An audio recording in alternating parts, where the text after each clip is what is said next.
Assalamualaikum warahmatullahi wabarakatuh. Perkenalkan, nama saya Dewi Lestari Utami dengan NIM A1C02310143. Jadi, pada kesempatan kali ini saya akan mempresentasikan hasil penelitian saya dengan menggunakan metode penelitian etnografi. Jadi, ini merupakan salah satu tugas dari mata kuliah metode penelitian kualitatif. Maaf jika ada kesalahan dalam pelafalan menggunakan bahasa daerah yang saya cantumkan. Terima kasih dan selamat menyaksikan. Baik di sini untuk judul penelitian saya yaitu modal sosial dan akuntansi komunal dalam tradisi pelabuhan di Bali dengan menggunakan kajian etnografi. Kemudian, untuk abstrak dari penelitian saya yaitu, penelitian ini itu bertujuan untuk menganalisis peran modal sosial dalam mobilisasi sumber daya komunal yang mengungkapkan praktik akuntansi komunal dalam pengelolaan kontribusi finansial dan non-finansial, serta memahami hubungan antara modal sosial dan praktik akuntansi komunal berbasis nilai lokal dalam upacara pelabuhan di Bali. Metode etnografi Spradley itu dilakukan melalui observasi partisipatif, wawancara mendalam, dan dokumentasi terhadap lontar adat, catatan dana punia, dan pembagian tugas nganyah. Dari hasil penelitian saya itu menunjukkan modal sosial dibangun melalui kepercayaan timbal balik, jaringan sosial, dan norma reciprocity berbasis konsep menyambut budaya dan paras paros sarpanaye yang menggerakkan keluarga bangsawan, kemudian penjuru adat dan kerama adat tanpa kontrak formal. Jadi, praktik akuntansi komunal itu mencatat kontribusi finansial itu melalui dana punie dan non-finansial itu melalui dokumentasi nganyah dengan transparansi itu dijaga melalui papan pengumuman yang mengandalkan reputasi dan kepercayaan sebagai kontrol sosial, modal sosial, dan akuntansi komunal yang terintegrasi dalam filosofi Trihita Karana yang mengintegrasikan dimensi parahyangan, pawongan, dan palemahan, memberikan perspektif baru tentang modal akuntansi holistik berbasis kearifan lokal yang mengukur nilai ekonomis, sosial, spiritual, dan ekologis. Kemudian, kata kunci dari penelitian saya yaitu yang pertama itu modal sosial, kemudian akuntansi komunal, upacara plebon, etnografi, dan trihita karana. Selanjutnya, di sini latar belakang dari penelitian saya yaitu upacara Tobon atau dikenal dengan istilah ngaben itu merupakan salah satu bagian dari upacara agama Hindu di Bali, khususnya untuk keluarga bangsawan dan raja-raja Bali yang jauh lebih megah dari ngaben biasanya. Jadi untuk prosesnya itu berlangsung selama berbulan-bulan dengan biaya yang sangat besar dan melibatkan ribuan masyarakat. Jadi, upacara ini itu dilaksanakan oleh umat Hindu untuk 5 pengorbanan suci secara tulus ikhlas, yaitu disebut dengan pancayatnya. Jadi, kelima upacara yatnya ini terdiri dari yang pertama dewa yatnya, kemudian manusia yatnya, kemudian putra yatnya, kemudian resi yatnya, dan buta yatnya yang memerlukan pengorbanan biaya dan tenaga yang tidak sedikit. Jadi, upacara Pobon ini sebagai pitra yatnya yang dilandasi oleh Pitra Rene atau hutang jasa kepada leluhur yang penyelenggaraannya itu dirayakan secara meriah. Kemudian di sini untuk praktik akuntansi dalam ritual keagamaan Hindu di Bali itu mengungkapkan dimensi sosial dan budaya di balik pengelolaan sumber daya upacara. Hal ini itu bisa dikarenakan adanya keunikan sistem modal sosial dan aksi komunal yang melekat dalam tradisi masyarakat di Bali. Upacara Pobon ini melibatkan sistem pengelolaan yang tidak hanya mencatat biaya material, tetapi juga mengakui kontribusi non-finansial yang berupa tenaga dan keahlian, yang dimana keberhasilan penyelenggaraannya itu sangat bergantung pada solidaritas sosial yang terbentuk melalui kepercayaan timbal balik antar warga, serta pemaknaan biaya yang mencerminkan konsep rene atau hutang kepada leluhur, identitas stratifikasi sosial, dan implementasi Trihita Karana. Untuk sistem pengelolaan keuangan dalam upacara ngaben ini menerapkan prinsip akuntabilitas dan transparansi, yang dimana masyarakat itu memilih ngaben di krematorium itu didasarkan oleh faktor biaya, kemudian sumber sosial budaya, struktur sosial, ekonomi, serta tenaga dan waktu. Meskipun dari beberapa penelitian terdahulu itu telah menjelaskan tentang sistem pengelolaan keuangan upacara ngaben, makna biaya dalam perspektif budaya dan solidaritas realitas sosial masyarakat di Bali. Namun belum ada yang berfokus pada integrasi modal sosial dan akuntansi komunal dalam upacara Pobon di Bali dengan menggunakan metode etnografi. Oleh karena itu, penelitian saya di sini berfokus pada modal sosial dan akuntansi komunal dalam upacara Pobon di Bali melalui kajian etnografi. Hal ini itu dikarenakan hubungan antara modal sosial, yaitu ada kepercayaan, kemudian jaringan, norma timbal balik, dengan praktik akuntansi komunal yang berbasis nilai-nilai lokal dalam mobilisasi sumber daya upacara.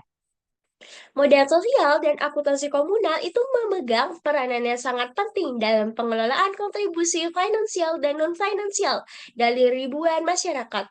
Hal ini itu merupakan bagian dari sistem gotong royong yang didasarkan pada kepercayaan kolektif dan pertanggungjawaban komunal dalam upacara Pobon di Bali. Kemudian di sini ada tujuan riset saya, yaitu penelitian ini itu bertujuan untuk menganalisis peran modal sosial dalam mobilisasi sumber daya komunal yang melibatkan keluarga, sulinggi, dan warga adat pada upacara Pobon di Bali, yang mengungkapkan praktik akuntansi komunal dalam pengelolaan kontribusi finansial dan non-finansial, mulai dari persiapan sarana upacara, yang dimana di sini ada seperti bade, lembu, banten, dupe, dan gamelan hingga pelaksanaan rangkaian prosesi Pobon yang dimulai dengan pencarian dari baik, pemandian jenazah, pengarakan jenazah, pembakaran, dan nganyut abu ke laut serta memahami hubungan antara modal sosial dan praktik akuntansi komunal yang berbasis nilai-nilai lokal atau biasa disebut dengan menyamba beraya dan nganyah dalam melaksanakan upacara Pobon di masyarakat desa adat Bali. Kemudian di sini ada beberapa pertanyaan masalah dari penelitian saya. Yang pertama di sini, bagaimana masyarakat Bali itu memaknai proses pencarian dari baik dalam pelaksanaan upacara ngaben. Kemudian yang kedua, bagaimana proses pemandian jenazah dilakukan dalam tradisi Bali dan apa makna yang terkandung pada tiap tahapannya. Kemudian yang ketiga di sini, bagaimana proses persiapan sarana upacara seperti bade, lembu, banten, dupa, dan gamelan dalam rangkaian pelaksanaan ngaben. Kemudian yang keempat, bagaimana proses mengarek jenazah menuju pura dalam yang dilakukan dalam tradisi ngaben dan apa makna di balik setiap tahapannya. Kemudian yang kelima di sini, bagaimana proses pembakaran jenazah dalam tradisi ngaben yang dilakukan mulai dari pemindahan jenazah dari bade ke lembu hingga tahapan akhir. Kemudian yang terakhir itu bagaimana proses nganyut abu ke laut yang dilaksanakan sebagai tahapan akhir upacara ngaben. Baik, di sini selanjutnya ada metode penelitian. Jadi, penelitian ini itu menggunakan pendekatan kualitatif dengan metode etnografi Spinelli yang dipilih karena memungkinkan peneliti memahami secara mendalam praktik modal sosial dan akuntansi komunal yang tertanam dalam konteks budaya masyarakat di Bali. Jadi, metode ini itu telah banyak digunakan dalam penelitian budaya dan sosial untuk mengungkapkan sistem pengetahuan lokal yang menjadi dasar praktik komunal dalam masyarakat adat. Jadi penelitian ini itu rencananya akan dilakukan di salah satu desa adat di Kabupaten Gianyar, Bali selama 2 bulan yang mencakup seluruh tahapan dari proses upacara Pobon, mulai dari persiapan hingga pasca pelaksanaannya. Kemudian di sini untuk informasinya saya menggunakan dua informan. Yang pertama itu adalah teman saya sendiri yang berasal dari kalangan masyarakat tanpa kasta atau warga biasa Bali. Kemudian wawancara ini itu dilakukan secara informal untuk memahami perspektif warga adat biasa dalam keterlibatannya pada upacara Pelebon. Kemudian informan yang kedua yaitu keluarga bangsawan yang saya kunjungi di kediamannya yang melibatkan di sini itu ayah, ibu, dan adik dari informan dalam satu sesi wawancara. Jadi, pembicaraan informal saya itu pengamatan terhadap kondisi rumah dan dinamika dari keluarga bangsawan yang menjadi langkah utama untuk menambah referensi tentang latar belakang dan posisi sosial informan. Nah, diskusi yang saya lakukan kepada anggota keluarga yang informan kedua itu dari sudut pandang keluarga penyelenggara. Jadi kegiatan pengumpulan data dan informasi yang saya lakukan melalui wawancara itu bukanlah kegiatan sekali kesempatan, melainkan dilakukan berulang kali untuk memperoleh kedalaman data. Pada saat bersamaan, saya di sini melakukan observasi dan dokumentasi terhadap berbagai dokumen atau teks yang menjadi otoritatif terkait dengan pengelolaan dana pada upacara pelebon. Jadi di sini saya mengumpulkan dokumen-dokumen yang menjadi pijakan pemaknaan para informan dalam melaksanakan upacara. Jadi dari informan kedua saya yang terlibat dalam pengelolaan kontribusi dan pencatatan, misalnya melakukan observasi dan dokumentasi terhadap berbagai catatan kontribusi finansial maupun non-finansial yang mereka hasilkan. Hal ini itu sama juga dilakukan pada dokumen-dokumen seperti lontar adat, catatan dana punia, dan pembagian tugas nganyah yang dilakukan oleh panitia upacara dan prajuru adat. Dalam penelitian saya menggunakan analisis etnografis Bradley yang terdiri dari analisis domain, analisis taksonomi, analisis komponensial, dan analisis tema budaya untuk mengungkapkan praktik modal sosial dan akuntansi komunal dalam upacara pelebon di Bali. Baik, di sini selanjutnya hasil dalam pembahasan. Jadi, untuk hasil dalam pembahasan dari penelitian saya, itu tidak ada formulasi khusus dalam awik-awik atau aturan adat tentang bagaimana sih model sosial ini harus dikelola dalam upacara pelebon. Namun, dalam praktiknya, keluarga bangsawan atau penyelenggara itu menerjemahkan modal sosial melalui mekanisme kepercayaan timbal balik dengan masyarakat yang disebut dengan menyamaberai atau persaudaraan, disesuaikan dengan kondisi kemampuan finansial dan non-finansial dari masing-masing kerama adat atau warga adat. Kemudian untuk mobilisasi sumber daya dalam penentuan pelaksanaan upacara itu terdiri dari 3 elemen. Yang pertama itu pertimbangan keluarga bangsawan, kemudian ada peran sulinggi, dan kontribusi warga adat melalui nganyah atau gotong royong tanpa upah. Kemudian untuk praktik akuntansi komunal itu tidak mengikuti standar akuntansi formal, melainkan berbasis pada nilai-nilai lokal, menyambut beraya dan nganyah. Kemudian, untuk hubungan antara modal sosial dan praktik akuntansi komunal itu terlihat dari bagaimana kepercayaan timbal balik dalam konsep paras paros sarpanaye atau saling membantu dalam suka dan duka menjadi dasar mobilisasi sumber daya tanpa kontrak formal. Jadi untuk praktik akuntansi komunal itu berfungsi sebagai mekanisme untuk mengakui dan mendokumentasikan berbagai bentuk kontribusi, sekaligus memperkuat ikatan sosial dan identitas kolektif dari masyarakat adat dalam pelestarian upacara pelebon sebagai bagian dari pitrarne atau hutang kepada leluhur. Nah, untuk hasil dalam pembahasan yang pertama di sini itu adalah pra upacara pelebon. Jadi pada tahapan ini itu dimulai ketika keluarga bangsawan itu memutuskan untuk menyelenggarakan upacara bagi almarhum atau almarhumah anggota keluarga mereka. Jadi keputusan untuk mengadakan upacara pelebon ini merupakan keputusan yang diambil melalui pertimbangan matang dan melibatkan berbagai pihak. Dalam wawancara itu, informan menyampaikan bahwa upacara puniki dudu tanggal jawab kulawarga kemanten nanging tanggal jawab sarang sami kerama adat. Jadi artinya itu upacara ini bukan hanya tanggung jawab keluarga sendiri, tetapi juga tanggung jawab bersama seluruh warga adat. Jadi langkah pertama yang dilakukan adalah mencari hari baik atau nolokin. Jadi keluarga bangsawan itu mengundang selinggi untuk menentukan waktu yang tepat bagi pelaksanaan upacara. Kemudian di Sulinggi ini akan membuka lontar adat dan melakukan perhitungan yang berdasarkan hari kelahiran almarhum, posisi bulan, dan bagaimana pertimbangan spiritual lainnya. Dalam proses ini, itu informan menyatakan bahwa Rahina Sanes Becik punika presiden yang tendados kaganggu atau alinan. Jadi, artinya itu hari yang baik itu agar tidak terganggu oleh halangan. Setelah hari baik itu ditetapkan, di sini keluarga bangsawan akan melakukan pertemuan dengan prajuru adat untuk menyampaikan rencana pelaksanaan upacara dan meminta dukungan dari seluruh kerama adat. Dalam pertemuan tersebut, itu ditekankan konsep menyamaberaya. Ketika mendengar kabar tersebut, seluruh warga itu ikut berkontribusi. Meskipun tidak ada paksaan atau kewajiban formal, namun ada rasa tanggung jawab moral yang muncul untuk turut serta dalam penyelenggaraan upacara pelebon ini. Hal ini itu tercermin karena um, hal ini itu merupakan bagian dari tradisi nganyah tanpa mengharapkan upah yang telah mengakar dalam kehidupan masyarakat di Bali. Untuk persiapan sarana upacara itu dimulai dengan pembuatan bade atau menara pengarakan jenazah, yang dimana itu keluarga bangsawan itu akan menyediakan lahan rumah mereka serta bahan-bahan dasar yang diperlukan seperti bambu dan kayu. Untuk proses pembuatan bade ini melibatkan puluhan warga yang memiliki keahlian di bidang perkayuan, biasanya disebut dengan undagi. Jadi dia itu akan datang secara sukarela untuk lengah dalam pembuatan bade. Dari pengamatan itu terdapat proses pembuatan yang dimana itu badai ini menjadi simbol pengantar jenazah ke surga yang harus dibuat dengan baik dan suci. Keluarga bangsawan itu akan menyediakan makanan dan minuman bagi para pekerja, namun tidak ada pembayaran upah dalam bentuk uang.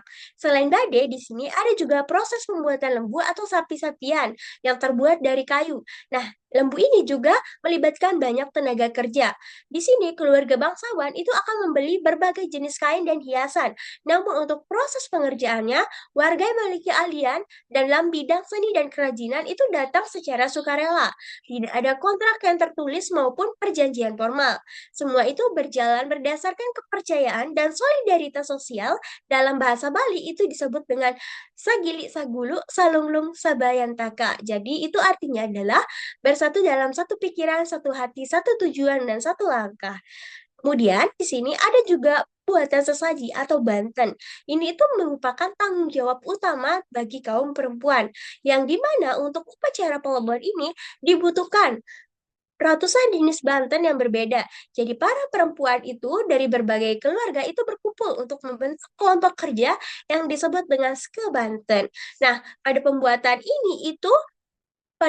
banten ini itu tidak boleh sembarangan, jadi harus mengikuti isi lontar sampai dengan sedetail-detailnya. Bahan-bahan yang dibutuhkan untuk pembuatan banten ini sebagian itu disediakan oleh keluarga bangsawan dan sebagiannya itu merupakan sumbangan dari warga adatnya.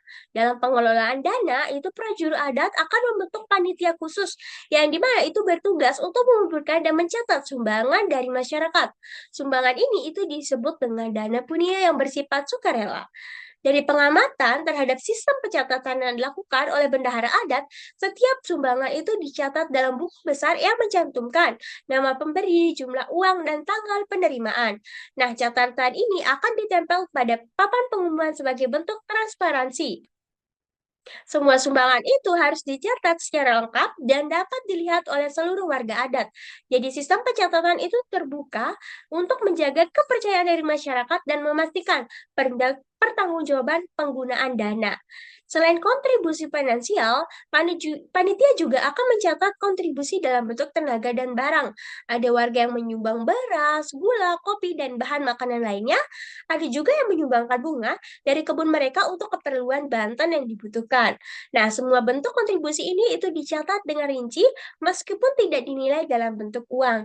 Catatan kontribusi non finansial juga sama pentingnya dengan catatan keuangan karena merupakan bagian dari dukungan masyarakat yang terlibat yang harus diakui dan dihargai. Koordinasi antara berbagai pihak itu menunjukkan pembagian peran yang jelas. Keluarga bangsawan itu bertanggung jawab dalam pengambilan keputusan yang strategis dan menyediakan dana utama. Kemudian Sulinggi itu berperan dalam aspek spiritual dan ritual.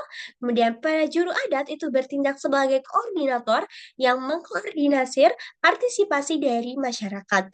Sementara kerama adat itu menjadi pelaksana utama yang memberikan kontribusi dalam bentuk tenaga, keahlian, dan dana sesuai dengan kemampuan dari masing-masing. Nah, untuk proses persiapan yang berlangsung itu selama berbulan-bulan ini menunjukkan bahwa upacara Plebon merupakan peristiwa sosial yang melibatkan seluruh lapisan masyarakat tanpa batasan kasta ataupun status sosial. Hal ini itu tercermin dalam prinsip paras sarpanaya, yang dimana suka duka warga menjadi suka duka kita bersama. Tahap upacara Plebon ini merupakan fondasi penting di mana modal sosial dalam bentuk kepercayaan, jaringan dan norma timbal balik diaktifkan dan dimobilisasi dengan sistem akuntansi komunal yang mulai berfungsi dengan mencatat berbagai bentuk kontribusi baik finansial maupun non-finansial secara transparan dan akuntabel. Kemudian di sini untuk hasil dan pembahasan yang kedua yaitu upacara plebon. Jadi pada tahapan upacara plebon ini merupakan puncak dari seluruh rangkaian kegiatan yang telah dipersiapkan selama berbulan-bulan. Nah, pada hari yang telah ditentukan melalui proses nalokin, seluruh komponen masyarakat itu berkumpul untuk melaksanakan proses upacara ini. Suasana yang tercipta itu merupakan perpaduan antara kesedihan atas kepergian leluhur dan kegembiraan karena dapat melaksanakan kewajiban spiritual secara megah. Jadi, diungkapkan di sini, informan mengungkapkan bahwa upacara Pelabuhan Puniki dados pangwales asih ring leluhur sanes sampun lumbar. Jadi artinya itu upacara Pelabuhan ini menjadi pembalasan kasih sayang kepada leluhur yang sudah meninggal. Jadi rangkaian upacara itu dimulai dengan prosesi maperas yang dilakukan di kediaman keluarga bangsawan. Jadi proses ini itu dipimpin oleh Sulinggi yang membacakan mantra-mantra suci sambil memercikan air suci atau tirte kepada jenazah. Nah, kemudian di sini ada informan menyatakan bahwa Maperas puniki presiden ngelawarin di desa ngeletuh saking sakadi kotoran jagate. Jadi artinya itu mandikan jenazah ini agar dapat membebaskan jenazah dari segala kotoran dunia. Setelah dimandikan, jenazah dikenakan pakaian adat lengkap dengan perhiasan sesuai dengan status sosial keluarga, kemudian diletakkan di dalam bade yang telah dipersiapkan. Nah, untuk proses pengarakan jenazah menuju pura dalam itu merupakan bagian yang paling spektakuler dari seluruh upacara. Karena di sini ratusan bahkan ribuan warga itu turut serta dalam proses arak-arakan ini. Badai yang berat itu diusung oleh puluhan pria yang bergantian. Di sepanjang perjalanan itu gamelan terus dimainkan dan para pengusung memutar-mutar badai secara berkali-kali.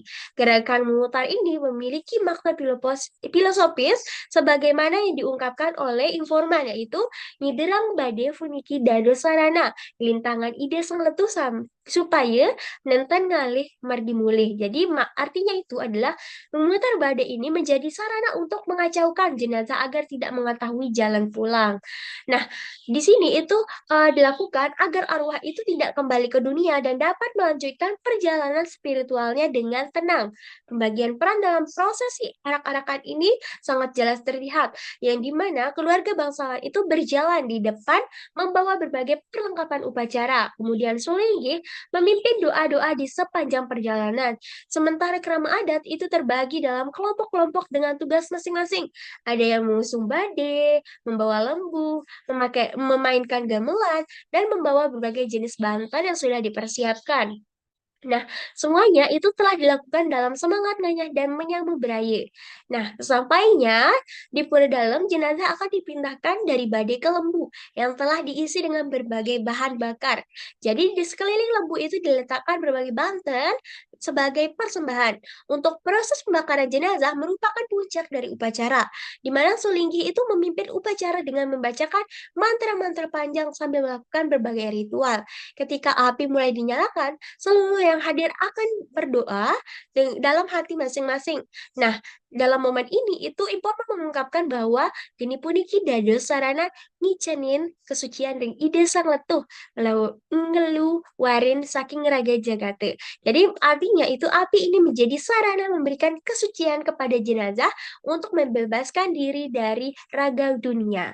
Nah, pada proses pembakaran itu berlangsung selama beberapa jam dengan gamelan yang terus dimainkan. Keluarga bangsawan itu tetap berada di lokasi sebagai wujud penghormatan terakhir kepada leluhur.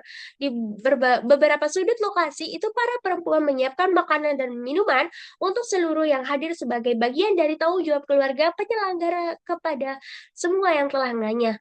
Nah, selama proses upacara ini berlangsung, terlihat jelas bagaimana modal sosial setiap orang itu tahu peran dan tanggung jawab berdasarkan pengalaman dan tradisi yang diwariskan secara turun-temurun. Dari sisi pengelolaan kontribusi, itu berbagai kontribusi non-finansial itu mencapai puncaknya pada saat upacara berlangsung. Jadi, ratusan orang yang nganyah dengan berbagai peran yang kasat mata seperti yang mengusung badai hingga yang tidak terlihat, seperti yang mengatur lalu lintas atau menjaga keamanan. Semua bentuk kontribusi ini itu dicatat oleh panitia sebagai bentuk pengakuan dan penghargaan.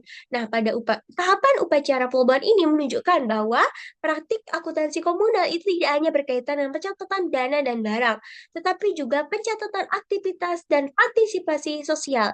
Meskipun sederhana, sistem ini itu cukup efektif dalam memastikan bahwa setiap elemen upacara berjalan sesuai dengan rencana dan setiap kontribusi dapat dipertanggungjawabkan, hingga nilai-nilai Trihita Karana tetap terjaga dalam pelaksanaan upacara. Baik, selanjutnya di sini untuk hasil dan pembahasan yang ketiga yaitu pasca upacara Plebon. Jadi, pada tahapan pasca upacara Plebon ini dimulai setelah proses pembakaran jenazah itu telah selesai. Meskipun proses utama telah usai, masih terdapat beberapa rangkaian kegiatan penting yang harus dilaksanakan sebagai penutup dari keseluruhan dari upacara ini. Tahapan ini itu tidak kalah sakral dibandingkan dengan tahapan sebelumnya karena berkaitan dengan penyempurnaan perjalanan spiritual arwah leluhur menuju alam yang lebih tinggi. Nah, setelah api padam dan jenazah telah menjadi abu, itu dilakukan proses pengumpulan abu yang tersisa. Abu ini itu dikumpulkan dengan sangat hati-hati oleh keluarga bangsawan, didampingi oleh Sulinggih. Nah, tidak semua abu itu dikumpulkan, hanya bagian-bagian tertentu yang dianggap penting secara spiritual. Abu tersebut kemudian dimasukkan ke dalam wadah khusus yang telah diberkati. Dalam proses ini itu disampaikan oleh informan itu kipun ide sang letuh sampun dados abu. Nanging atme ipun tetap suci tur siap ngalih si ring swarga. Jadi artinya itu tubuh jenazah sudah menjadi abu, namun jiwanya tetap suci dan siap berpindah ke surga. Nah, pada proses selanjutnya adalah nganyut atau menghanyutkan abu ke laut yang merupakan tahapan terakhir dari upacara. Nah, keluarga bangsawan itu bersama Sulinggi dan beberapa keramat adat akan membawa abu itu menuju pantai yang telah ditentukan. Kadang tidak semua warga itu ikut dalam proses ini, hanya perwakilan dan yang memiliki hubungan dekat dengan almarhum saja. Nah, perjalanan menuju pantai dilakukan dengan hikmat dan diiringi dengan doa-doa. Sesampainya di pantai, itu Sulinggi akan memimpin ritual terakhir sebelum abu dihanyutkan ke laut. Dalam momen ini itu Informan menyatakan bahwa segara puniki dados pengantinan muput ipun ide sang letuh ring palemahan. Ngican kawi saksan duaning maka sami umat saking segara turwang wang suring segara. Jadi artinya itu laut ini menjadi perantara terakhir jenazah di alam dunia, memberikan kesaksian bahwa semua makhluk berasal dari laut dan kembali ke laut. Pada proses nganyut ini dilakukan dengan melepaskan abu ke laut, membiarkan ombak itu akan membawanya pergi, kemudian keluarga bangsawan dan yang hadir itu berdoa dalam hati masing-masing, memohon agar arwah leluhur itu dapat mencapai kesempurnaan dari spiritual. Setelah abu terlepas di laut, kemudian prosesi spiritual dari upacara itu dianggap telah selesai. Namun, tanggung jawab keluarga dan panitia dalam hal administratif dan pertanggungjawaban itu masih berlanjut. Nah, di sini panitia upacara akan melakukan evaluasi dan pertanggungjawaban, yang di mana itu akan bendahara menyusun laporan lengkap mengenai penerimaan dan pengeluaran dari dana yang setelah digunakan, mencakup rincian dana punya, kemudian pengeluaran bahan-bahan upacara, biaya konsumsi, serta dokumentasi kontribusi non-finansial dari seluruh warga yang telah nganyah. Laporan ini akan disampaikan dalam pertemuan yang dihadiri keluarga penyelenggara, kemudian prajuru adat, dan perwakilan dari kerama adat itu secara terbuka.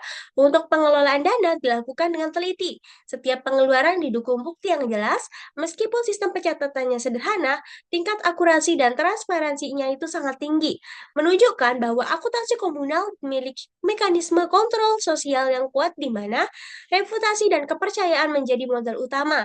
Panitia juga akan menyampaikan apresiasi kepada seluruh pihak yang berkontribusi. Kemudian di sini adanya juga dokumentasi upacara yang berupa foto, video, catatan kontribusi dan daftar hadir itu disimpan sebagai arsip desa adat dan referensi untuk upacara serupa di masa yang akan datang. Setelah pertanggungjawaban itu selesai, panitia itu akan resmi dibubarkan. Namun ikatan sosial yang terbangun justru memperkuat solidaritas antar warga. Jadi prinsip menyambut budaya dan Parasparo Sarpanaya akan terus menjadi modal sosial yang dapat diaktifkan kembali ketika ada kebutuhan serupa. Tahapan pasca upacara perubahan ini menunjukkan bahwa praktik akuntansi komunal itu tidak berhenti pada pencatatan, tetapi mencakup pertanggungjawaban dan evaluasi komprehensif. Sistem ini memastikan setiap kontribusi itu dapat dipertanggungjawabkan dengan baik, sehingga kepercayaan sebagai pondasi modal sosial tetap terjaga. Untuk proses nganyut itu sebagai penutup spiritual dan pertanggungjawaban administratif sebagai penutup sosial yang mempresentasikan integrasi nilai-nilai Trihita Karana di mana dimensi spiritual atau parahyangan, sosial atau pawongan, dan material palemahan berjalan secara seimbang dan harmonis. Baik, selanjutnya di sini untuk hasil dan pembahasan selanjutnya yaitu proses modal sosial upacara pelebuhan. Jadi, modal sosial dalam upacara pelebuhan ini dibangun melalui kepercayaan timbal balik, jaringan sosial dan norma reciprocity. Nah, ketika keluarga bangsawan itu mengumumkan rencana untuk pelaksanaan upacara pelebuhan, respon dari keramu adat untuk memberikan dukungan melalui dana punia dan nganyah itu menunjukkan tingginya kepercayaan dalam masyarakat. Jadi, kepercayaan ini merupakan hasil interaksi sosial yang berlangsung terus-menerus. Jadi tercermin dalam prinsip saling asah, saling asih, saling asuh, yang artinya saling mengasah atau memotivasi, kemudian saling mengasihi atau mencintai, dan saling mengasuh atau atau merawat. Nah, untuk jaringan sosial itu bersifat antar warga itu setara dan menghubungkan berbagai lapisan masyarakat. Nah, keluarga bangsawan di sini bertanggung jawab sebagai penyelenggara, kemudian prajuru adat itu menjalankan fungsi koordinasi dan kerama adat menjadi pelaksana yang memberikan kontribusi melalui tenaga, keahlian, dan dukungan material. Nah, ketiga komponen ini itu bekerja secara sinergis dalam sistem yang telah dilakukan secara turun-temurun. Nah, norma reciprocity itu memiliki karakteristik yang berbeda dengan transaksi ekonomi, yang dimana kontribusi yang diberikan tidak mengharapkan imbalan langsung, namun menciptakan ikatan sosial yang bermanfaat di masa yang akan datang. Nah, konsep Sarpanaya ini digambarkan melalui ungkapan yang dimana informasi mengungkapkan bahwa nganyah impunenten ngerapin ngicalang. Nanging dados utang budi sane prasida kebales rikale tiang ngelah pakaryan. Jadi artinya itu gotong royong ini tidak mengharapkan balasan secara langsung, namun menjadi budi yang dapat dibalas ketika saya memiliki keperluan. Nah, untuk nilai menyambut budaya itu menjadi dasar filosofis yang menyatakan masyarakat itu melampaui batas kasta dan nilai sosial.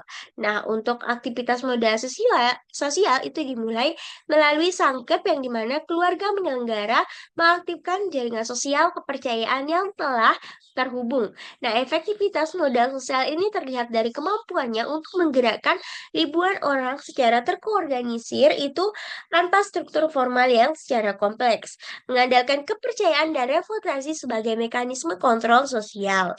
Nah, modal sosial juga berfungsi sebagai mekanisme redistribusi ekonomi yang menciptakan interdependensi dan memperkuat kohesi sosial. Nah, untuk keberlangsungan modal sosial itu tergantung melalui partisipasi langsung dalam upacara adat agar menjaga keberlangsungan modal sosial dalam masyarakat adat di Bali. Nah, untuk hasil yang selanjutnya di sini itu adalah proses akuntansi komunal upacara plebon. Nah, pada praktik akuntansi komunal dalam upacara plebon ini memiliki karakteristik yang berbeda dengan sistem akuntansi konvensional. Sistem ini itu tidak mengikuti standar akuntansi formal, melainkan dengan berbasis pada nilai lokal yang menyambut Raya dan nganyah. Nah, untuk akuntansi komunal di sini itu berfungsi sebagai mekanisme pencatatan dan pengakuan atas berbagai bentuk kontribusi dari masyarakat, baik itu finansial maupun non-finansial. Nah, pencatatan kontribusi finansial itu dilakukan melalui sistem dana punia yang dikelola oleh Bendahara Panitia. Setiap sumbangan itu dicatat secara rinci, mencakup nama pemberi, kemudian jumlah dana, dan tanggal penerimaan. Untuk catatan ini itu bersifat terbuka dan dapat diakses untuk seluruh keramu adat. Nah, keterbukaan ini itu menjaga kepercayaan masyarakat dan memastikan bahwa akuntabilitas pengelolaan dana. Nah, untuk pencatatan kontribusi yang non-finansial itu mencakup dokumentasi berbagai bentuk nganyah yang dilakukan oleh warga. Nah, panitia di sini itu mencatat siapa saja yang terlibat dalam pembuatan badik, kemudian lembu dan banten, kemudian juga penyediaan gamelan dan berbagai tugas lainnya. Meskipun tidak dinilai dalam satuan uang, kontribusi ini tetap diakui dan didokumentasikan. Perbedaan fundamental dengan akuntansi konvensional itu terletak pada tujuan dan orientasinya. Akuntansi konvensional itu berorientasi pada pengukuran nilai ekonomi dan perhitungan laba rugi, sementara pada akuntansi komunal ini itu menekankan pengakuan, kontribusi, dan penguatan ikatan sosial. Tidak ada konsep margin keuntungan atau akumulasi surplus untuk kepentingan individual. Seluruh dana itu dialokasikan untuk keperluan upacara dan jika terdapat sisa akan dikembalikan kepada masyarakat atau digunakan untuk kepentingan bersama. Nah, di sini untuk mekanisme transparansi ini dilakukan melalui papan pengumuman yang memuat catatan penerimaan dan pengeluaran dari dana yang sudah dilakukan atau sudah dikeluarkan oleh proses upacara pembuat ini.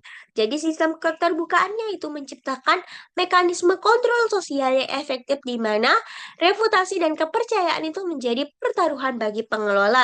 Jadi dari prinsip Trihita Karana itu terintegrasi dalam praktik ini, yang dimana dimensi parahyangan itu tercermin dalam pencatatan yang jujur sebagai tanggung jawab kepada Tuhan.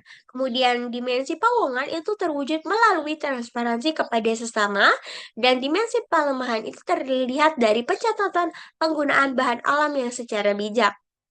Jadi, untuk sistem pencatatan yang sederhana namun efektif itu menunjukkan bahwa akuntansi ini tidak selalu memerlukan teknologi yang canggih. Namun dengan buku catatan yang manual dan pengumuman, sistem ini dapat mengakomodasi kebutuhan pencatatan dan pertanggungjawaban dengan tingkat akurasi yang tinggi. Akuntansi komunal itu membuktikan bahwa nilai kejujuran, kemudian transparansi, dan akuntabilitas dapat diwujudkan melalui berbagai bentuk yang beradaptasi dengan konteks budaya lokal tanpa kehilangan fungsi dasarnya. Baik, di sini selanjutnya untuk hasil dan pembahasan selanjutnya yaitu proses akuntansi pengeluaran upacara Polbon. Jadi pengelolaan pengeluaran dalam upacara Polbon itu dilakukan melalui sistem alokasi dana yang terstruktur berdasarkan dan kebutuhan setiap tahapan upacara. Jadi di sini bendahara itu akan menyusun rencana anggaran yang mencakup berbagai pos pengeluaran, mulai dari pembelian bahan-bahan untuk pembuatan badai, kemudian lembu, banten, dan penyediaan untuk gamelan, konsumsi hingga dan berbagai keperluan ritual lainnya. Meskipun tidak menggunakan format anggaran yang formal, namun sistem ini itu memiliki mekanisme perencanaan yang jelas berdasarkan pengalaman pelaksanaan upacara sebelumnya. Jadi untuk alokasi dana untuk sarana upacara ini menjadi prioritas utama, terutama dalam pembuatan badai yang memerlukan dana untuk pembelian kayu, bambu, kain, dan ornamen lainnya. Sedangkan untuk pembuatan lembu itu akan memerlukan material yang berkualitas agar berfungsi sempurna sebagai wadah pembakaran jenazah yang baik. Nah, untuk Banten itu dana yang dialokasikan untuk bunga, buah-buahan, kelapa, beras, dan keperluan lainnya. Setiap pengeluaran itu akan dicatat dengan rinci dan disertai dengan bukti pembelian yang sah. Nah, untuk pencatatan pengeluaran ini akan dilakukan secara detail yang dimana itu mencangkup tanggal pembelian, jenis barang atau jasa, jumlah harga satuan atau total pengeluaran dan nama penjual. Nah, untuk bendahara di sini akan menyimpan semua bukti pembelian seperti nota, kwitansi, dan tanda terima lainnya sebagai dokumen pendukung untuk laporan keuangan yang akan dibuat. Nah, tingkat ketelitian dan pencatatan ini sangat tinggi karena menyangkut itu kepercayaan masyarakat yang telah memberikan kontribusinya. Jadi sistem verifikasi ini akan otorisasi pengeluaran ini melibatkan beberapa pihak untuk memastikan tidak terjadinya penyimpangan.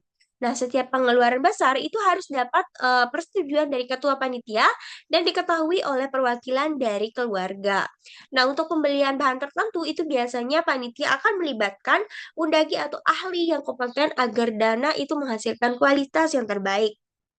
Nah, untuk mekanisme ini itu menciptakan sistem cek dan balance yang sederhana namun efektif. Untuk transparansi penggunaan dana punya itu dijaga melalui pemutakhiran berkala pada papan pengumuman yang menampilkan realisasi pengeluaran. Jadi setiap pengeluaran itu signifikan secara segera ditambahkan pada papan pengumuman sehingga masyarakat itu dapat memantau perkembangan penggunaan dana secara real time. Jadi dana dari warga itu harus digunakan bersama dan dilaporkan dengan jelas dan jujur. Nah, di sini untuk efisiensi dalam pengeluaran itu menjadi pertimbangan yang sangat penting. Meskipun upacara ini diharapkan berlangsung megah, namun panitia akan berupaya untuk mendapatkan harga yang terbaik melalui negosiasi dengan penjual, terutama untuk pembelian dalam jumlah yang besar. Namun efisiensi ini tidak mengorbankan kualitas, karena sarana upacara itu harus memenuhi standar adat dan memberikan penghormatan yang layak kepada leluhur. Jadi keseimbangan ini itu mencerminkan kebijaksanaan pengelolaan dalam mengoptimalkan penggunaan dana. Untuk proses akuntansi pengeluaran itu menunjukkan bahwa sistem yang sederhana itu didasarkan pada kejujuran, transparansi, dan kontrol sosial yang dapat berfungsi dengan baik dalam pengelolaan dana yang besar. Untuk praktik ini itu membuktikan bahwa akuntansi pada hakikatnya adalah tentang pertanggungjawaban yang dapat diwujudkan melalui berbagai cara sesuai dan konteks budaya masyarakat setempat.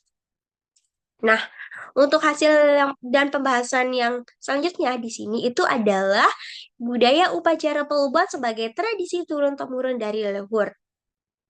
Jadi, upacara perubahan ini sebagai tradisi turun-temurun itu memiliki akar yang sangat dalam untuk kehidupan masyarakat di Bali. Jadi, tradisi ini itu diwariskan dari generasi ke generasi melalui proses transmisi pengetahuan dan nilai yang berlangsung secara berkelanjutan. Jadi, konsep Pitrerne itu menjadi landasan filosofis yang mendorong setiap generasi untuk melaksanakan upacara pelebuhan ini dengan penuh kesungguhan. Jadi, informan itu mengungkapkan bahwa upacara pelebuhan puniki dados kewajiban santukan leluhur sampun ngicenang urip lan kamulian ring anak pianak ipun. Jadi artinya itu upacara pelebuhan adalah kewajiban karena leluhur telah memberikan kehidupan dan kemuliaan kepada anak cucunya. Jadi konsep Pitrarene itu merupakan salah satu trirene atau 3 hutang yang harus dibayar oleh setiap umat Hindu. Selain Dewa Rene kepada Tuhan dan Guru Rene kepada guru, itu setiap individu itu diyakini memiliki hutang kepada leluhurnya yang telah memberikan kehidupan, mengasuh, mendidik, dan mewariskan berbagai nilai dan pengetahuan. Hutang ini itu tidak dapat dibayar dengan materi semata, melainkan melalui penghormatan dan pelaksanaan upacara yang sesuai dengan kedudukan leluhur. Jadi, upacara pelebuhan merupakan bentuk pembayaran utang yang dengan cara yang paling megah dan sempurna. Nah, untuk transmisi pengetahuan budaya itu terjadi melalui observasi langsung dan partisipasi.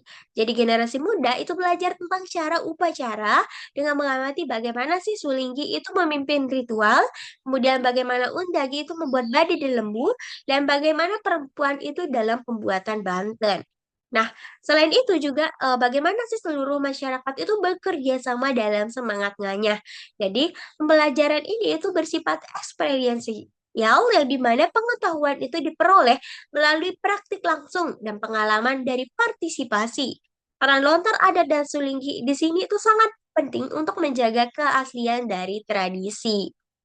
Nah, untuk latar adat itu memuat berbagai ketentuan mengenai tata cara pelaksanaan upacara, termasuk hari baik, bahan-bahan yang diperlukan, mantra-mantra, dan urutan prosesi.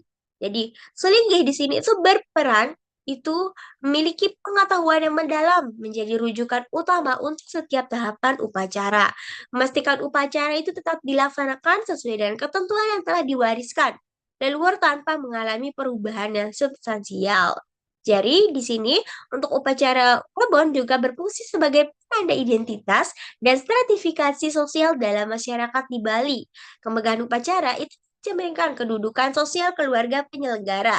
Nah, dari keluarga bangsawan Itu diharapkan penyelenggaraannya itu dengan skala yang lebih besar sebagai bentuk penghormatan yang sesuai dengan kedudukan leluhur dan tanggung jawab sosial. Jadi di sini Informan mengungkapkan bahwa upacara puniki tempat mun ngeniang status. Nanging talen ngeniang pengabdian ring leluhur tur tanggung jawab ring budaya. Jadi artinya itu adalah upacara bukan hanya menunjukkan status tapi juga pengabdian kepada leluhur dan tanggung jawab terhadap budaya.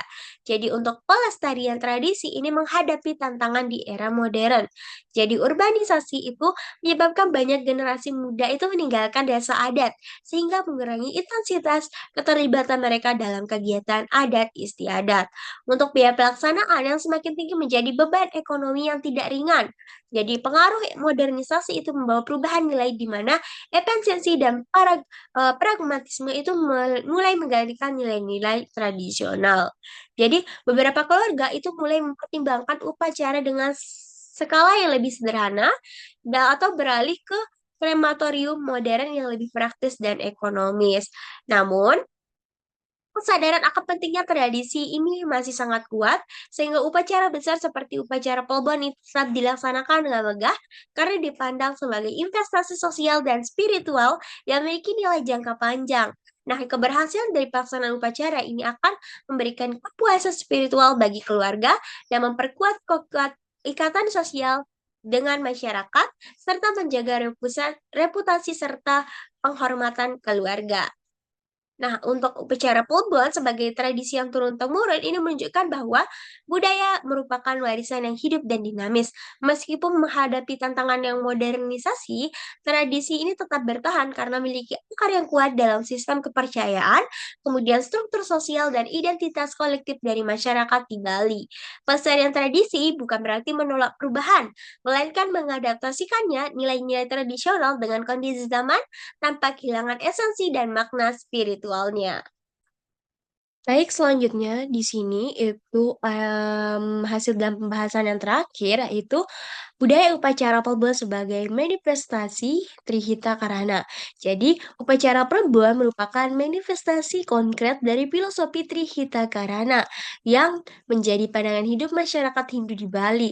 Jadi, Trihita Karana ini berarti tiga penyebab kebahagiaan yang terdiri dari keseimbangan harmonisasi dalam tiga dimensi hubungan, yaitu parahyangan, hubungan dengan Tuhan, kemudian pawongan, hubungan dengan sesama manusia, dan palemahan, hubungan dengan alam lingkungan. Jadi, untuk praktik model sosial dan akuntansi komunal yang telah diuraikan sebelumnya, itu tidak dapat dilepaskan dari ketiga dimensi ini, yang saling terkait dan membentuk satu kesatuan yang utuh.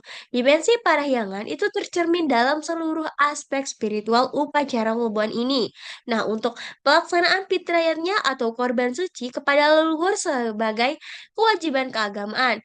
Jadi pada setiap tahapan dari nelokin, maperas, pembakaran hingga nganyut itu dilaksanakan dengan dipimpin oleh Sulinggi yang membacakan mantra-mantra suci. Nah, untuk penggunaan tirte, kemudian dupe, dan berbagai bantuan itu menunjukkan dimensi sakral upacara. Jadi, di sini informan itu menyatakan bahwa upacara puniki dado sarana ngantosang ide sang letuh mengalihin kerahayuan ringkayangan. Jadi, artinya itu ini adalah upacara menjadi sarana mengantarkan jenazah mencapai kebahagiaan di surga. Nah, dalam akuntansi komunal, itu pencatatan dan pengelolaan dana dilakukan dengan penuh kejujuran sebagai wujud tanggung jawab spiritual kepada Tuhan.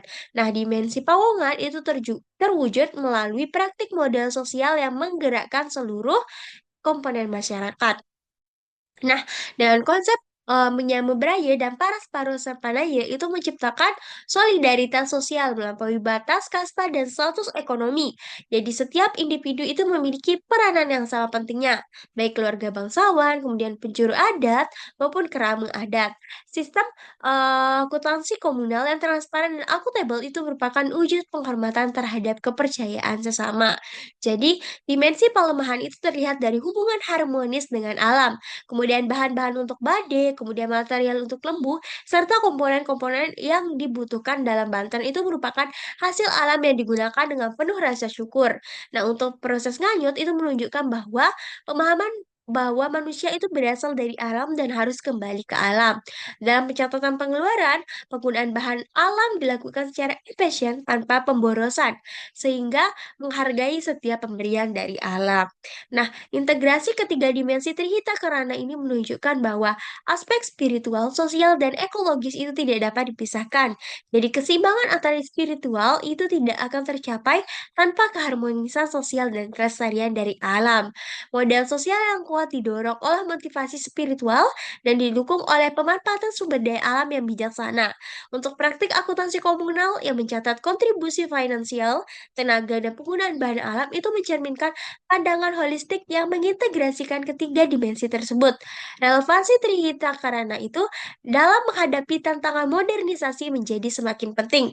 Di tengah tekanan ekonomi dan perubahan sosial yang tepat, filosofi ini menawarkan pandangan yang alternatif, tidak hanya menekankan aspek material, tetapi juga keseimbangan antara spiritual, sosial, dan ekologis. Nah, di upacara pelebuhan ini membuktikan bahwa kesejahteraan sejati tidak hanya diukur dari kemakmuran ekonomi, tetapi juga keharmonisan hubungan dengan Tuhan, sesama manusia, dan alam. Untuk praktik model sosial dan akuntansi komunal menunjukkan bahwa terdapat model alternatif dalam pengelolaan sumber daya yang lebih menekankan keberlanjutan sosial dan spiritual dibandingkan dengan akumulasi profit individual. Nah, mungkin itu saja hasil dari pembahasannya. Selanjutnya yaitu bagian terakhir, yaitu di sini untuk kesimpulan dari penelitian saya.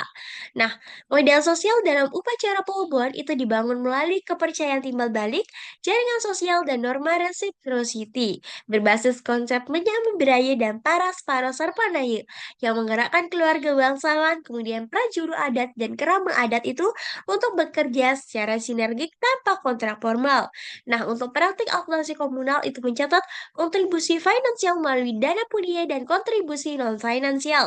Melalui dokumentasinya dengan transparansi dijaga melalui papan pengumuman dan pertemuan rutin yang mengandalkan reputasi dan kepercayaan sebagai mekanisme kontrol sosial. Nah, untuk model sosial dan akuntansi komunal itu terintegrasi dalam setiap tahapan upacara, di mana modal sosial mengaktifkan partisipasi dari masyarakat dan akuntansi komunal mendokumentasikan serta mengakui setiap kontribusi, sehingga memperkuat ikatan sosial dan pelestarian tradisi berbasis nilai-nilai lokal yang diwujudkan dalam filosofi Trihita Karana yang mengintegrasikan dimensi spiritual, parahyangan, sosial, pawongan, dan ekologis atau palemahan.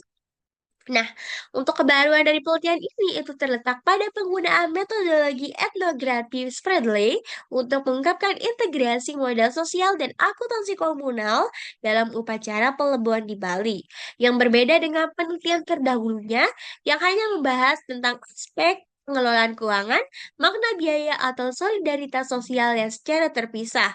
Nah, untuk praktik akuntansi komunal tidak mengikuti standar akuntansi formal yang berorientasi laba gizi, melainkan berbasis pada nilai-nilai lokal yang menekankan pengakuan kontribusi dan penguatan ikatan sosial melalui sistem sederhana namun yang efektif. Temuan ini itu memberikan perspektif baru tentang pengembangan model akuntansi holistik berbasis kearifan lokal yang tidak hanya mengukur nilai ekonomi, tetapi juga nilai sosial, spiritual, dan ekologis. Nah, untuk penelitian selanjutnya diharapkan dapat membandingkan praktik modal sosial dan akuntansi komunal dalam berbagai jenis upacara adat di Bali ataupun di wilayah lainnya di Indonesia.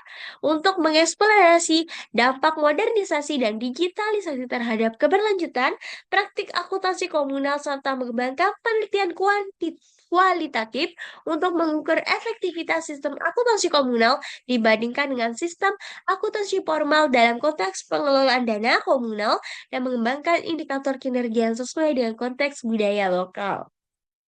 Mungkin itu saja yang bisa saya sampaikan dari presentasi saya untuk penelitian saya ini. Mohon maaf jika ada kesalahan dalam pelafalan menggunakan bahasa daerah, yaitu pelafalan dari bahasa Hindu di Bali. Dan terima kasih udah menyimak video ini. Saya tutup dengan terima kasih dan wassalamualaikum warahmatullahi wabarakatuh.